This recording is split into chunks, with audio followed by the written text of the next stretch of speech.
तो दोस्तों पारस डिफेंस ने अपने क्वार्टर 2 के नंबर को डिस्क्लोज कर दिया है। तो चलिए देखते हैं क्या है क्वार्टर 2 के नंबर्स के अंदर।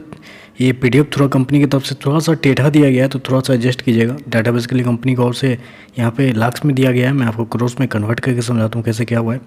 पिछले क्वार्टर में कंपनी ने अप्रोक्सीमेटली 48 करोड़ के आसपास का रिवेन्यू जनरेट किया था ऑपरेशन के थ्रू। पिछले साल 55 करोड़ के आसपास, जबकि अभी देखें तो बढ़ के 61 करोड़ के आसपास कंपनी का रेवेन्यू आपको जाता हुआ देखने को मिल रहा है। तो साल दर साल देखें तो साल दर साल कंपनी के रेवेन्यू के अंदर ऑलमोस्ट आप बोल सकते हैं 10% के आसपास की तेजी आपको देखने को मिली। वहीं अगर क्वार्टर जाते हैं तो क्वार्टर कंपनी के रेवेन्यू के अंदर एक बेहतरीन तेजी आपको देखने को मिली। अप्रोक्सीमेटली वहाँ पर बोल सकते हैं 30% के आसपास का जंप है क्वार्टर कंपनी के रेवेन्यू के अंदर। तो क्वार्टर साल दर साल कंपनी का जो रेवेन्यू है वो आपको बढ़ता हुआ देखने को मिल रहा है। खर्चे की बात कर लेते हैं तो देखिए पिछले क्वार्टर में कंपनी ने 41 करोड़ खर्च किए थे, पिछले साल 45 करोड़, जबकि अभी देखें तो कंपनी खर्चे 50 करोड़ के आसपास आपको देखने को मिल रहे हैं।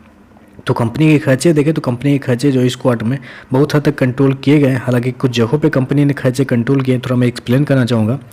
मैंने आपको क्या बताया कि कंपनी का जो रेवेन्यू है वो साल दर साल आपको बढ़ता हुआ देखने मिला है। जब साल दर साल कंपनी का 10% रेवेन्यू बढ़ता है तो कंपनी का कॉस्ट ऑफ मटेरियल क्या होता है, बढ़ना चाहिए। लेकिन यहाँ पे अगर आप देखेंगे तो कंपनी का कॉस्ट ऑफ मटेरियल पिछले साल जितना ही है, यानी कि कंपनी ने बहुत हद तक अपने जो कॉस्ट ऑफ मटेरियल है उसी को कंज्यूम किया है, जो कि एक अच्छी बात है।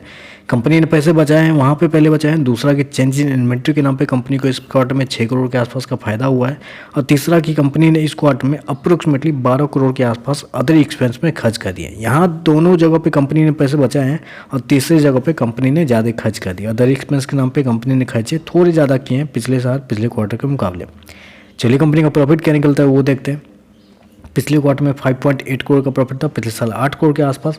अभी देखें तो 8.8 करोड़ के आसपास आपको देखने को मिला। तो साल दर साल देखें तो 10% के आसपास की तेजी है कंपनी के प्रॉफिट के अंदर। क्वार्टर जाते हैं तो क्वार्टर भी कंपनी के प्रॉफिट के अंदर एक अच्छी खासी तेजी आपको देखने को मिला। अप्रोक्सीमेटली बोल सकते हैं 50% के आसपास का जंप आपको देखने को मिल रहा है। ईपीएस की बात कर लेते हैं तो देखिए पिछले क्वार्टर में कंपनी का ईपीएस अप्रोक्सीमेटली ₹1.54 के आसपास था, पिछले साल ₹2.17। अभी देखें तो ₹2.42 के आसपास है।